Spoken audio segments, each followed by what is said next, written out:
Hi everyone. Okay, as promised, here is a video and we're going to look at an extract from The Giver and we're going to analyze it. So let's get started. Here's the extract. If you need to, pause the video now and read it because I don't have time in the video to read it for you. Okay, so press pause now and read it. Okay, you're back now. Now that you've read it, let's look at the questions. Some of these perhaps you've seen before, but it is fine. We can do them again. So the first question is, what point of view are both excerpts written in? We're only talking about one excerpt. So let's just change that question. What point of view is the excerpt written in?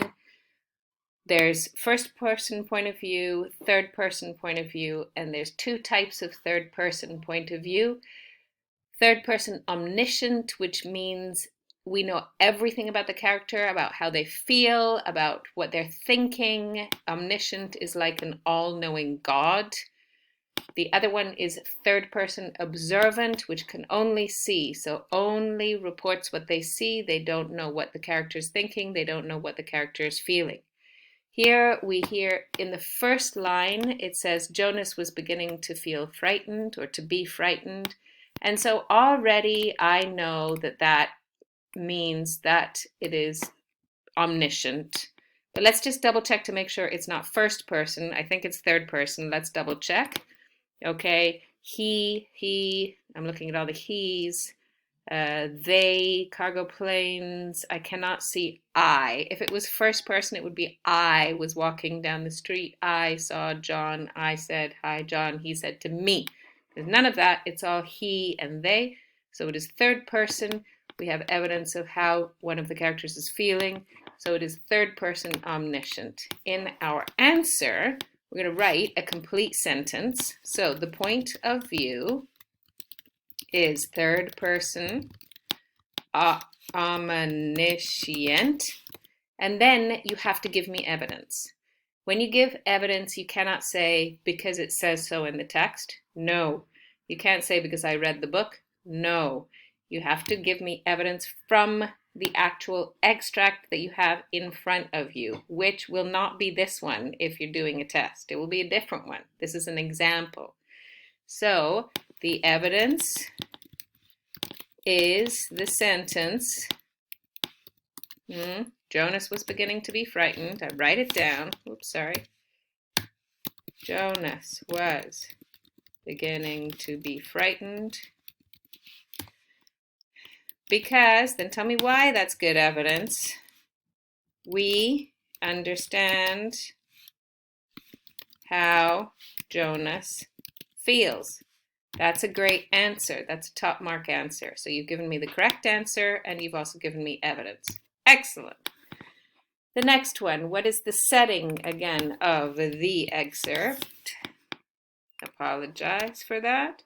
What is the setting of the excerpt? Well, we know it's from The Giver, also because that is said. We know The Giver is set in this dystopian world, but exactly where is this set? It looks as though most of it is actually talking about the sky, the street, etc. Is he outside or is he inside?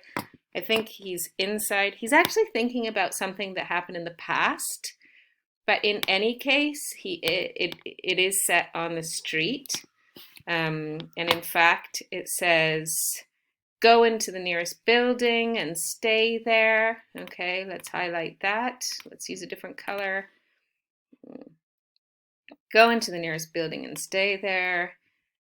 Instantly, obediently, Jonas dropped his bike on the side on the path and run indoors. Okay, he had run indoors. That's fine. So he had dropped his bike on the side on the path. So it is outdoors and it is in this dystopian world. So now let's write that down, shall we? Okay. So, hold on. Okay. The setting is the dystopian community, you could say. Community. It is outside on the street in the community because it does say buildings. So I'm understanding that it's not in the middle of a farm. Okay, Great, we've done that. Oh, no, we haven't. We haven't given evidence. Evidence of this is the sentence. You can say the sentence. You can say the phrase. I just want evidence, okay? Jonas dropped his bike on the side of the path, and he had run indoors. Even though it's talking about the past, it's fine. And so this tells us he is on the street and then goes inside. Perfect. Now I understand. The dystopian community, there's not a lot of evidence for that, but you've given me so much more about being on the street and going inside that that's okay. The next question, let's scroll up. Characterize Jonas based on his thoughts and actions. Remember to use adjectives and as evidence from the text. Okay, this is Steele characterization. Do you remember Steele? I sure hope so. Steele characterization is S-T-E-A-L, and that's speech, thoughts, effect on others. A-A-A, oh yes, actions. You got to remember all this. And looks, but not looks like long blonde hair. Looks as in looks that indicate a person's personality, okay? And so what do we have here that can tell us? Let's look at thoughts and actions, okay? So let's just highlight stuff, see if we can build something up. Fascinated, okay. Let's see, intrigued, okay. Right, let's keep going, keep going. Oh, wait a minute. Well, we have frightened, that's a feeling, thought, okay. And sorry, I went back and now I'm going forward again. I'm here. Okay, that's the airplane. Oh, Jonas looking around anxiously. Okay. We've got a lot of adjectives like frightened, anxious. Okay. Instantly, obediently. Jonas has dropped his bike. And here's an action. He dropped his bike. Okay. And he ran indoors. That's an action. Okay. And he stayed there alone. That's very obedient. Okay, so I'm getting the impression that Jonas is a little bit interested, but in this particular event, that doesn't tell me anything about his character, though. However, he's got some frightened, anxious, and obedient here, okay? So I think I'm going to go with that. So let's say, okay, Jonas is an anxious yet obedient boy. Check spelling. Anxious yet obedient boy. Okay. I can see this, or I know this, as you wish, because of his action when we can even dropped his bike and dropped his bike and had run indoors and stayed there alone. This tells me he obeys orders, so that means he's obedient. It also says that he was looking around anxiously, so this tells me he is anxious. I don't even mind if there's repetition. It's fine. If you give me this, then that's wonderful, okay? I'm perfectly happy if you give me that, okay? Good. Now let's do the imagery. What imagery? I'm just scroll up here. What imagery is strong in the excerpt? Now remember, imagery appeals to all senses. We did this, so the 5 senses. So let's see if there's anything really visual that when I'm reading it, I can totally imagine it in my mind, okay? Let me see, talks about the river, talks about, oh, this is quite nice. Let's see, what color should we have for this? Let's do pink. Sleek jet, almost a blur at its high speed. Okay. Wow, look at this. And a second later, he heard the blast of sound. That's appealing to my sense of hearing. So I've got this, which is appealing to my sense of sight and then hearing. So just reading this, I could probably draw a picture. Okay? It's very descriptive. And that's where imagery is. Now let's see. Oh, look at this. The aircraft, it was not a squat, fat-bellied cargo plane, a needle-nosed single-pilot jet, but this was the aircraft a year ago. Yes, it's the same one. This is a year ago. This is a year ago, so it's all the same one. So at this point, I've got some very strong, I think I'm ready to write my answer here. I've got some strong imagery here. Okay, the imagery describing the jet is strong. Okay. It appeals to the sense of sight. Okay. For example, and then I write it. Okay.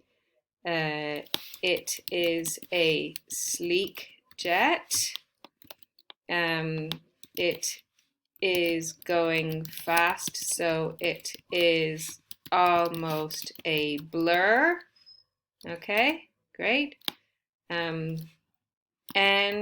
it is needle-nosed. You see that? Totally, you know, if I asked you to draw a picture of that jet, you could do it right now. Okay? Also, this description appeals to the sense of hearing when it says the blast of sound that followed. Okay, that's wonderful. Okay, there we go. And so what we have is very strong imagery that describes the jet. Okay, so you can reread that. Now we have one more question. What conflict is in the excerpt? Okay, what is the conflict? Do we have any conflict? It's not hugely evident. Remember the different kinds of conflict: person versus nature, person versus society, and person versus, what's the other one? I will let you think about that. Okay, and that's your homework. Okay, so the conflict isn't hugely strong, but we know the story. So let's see if we can find evidence of the conflict that we know to be true. And what we have here is it says, see if I can do this quickly here. It says all the citizens had been ordered. Okay, there's a rasping voice through the speakers, which are giving the orders. Okay. So we're not too sure from only this excerpt, but we can say that the conflict is, I'm going to say person versus society. And this is evident from how the orders are given on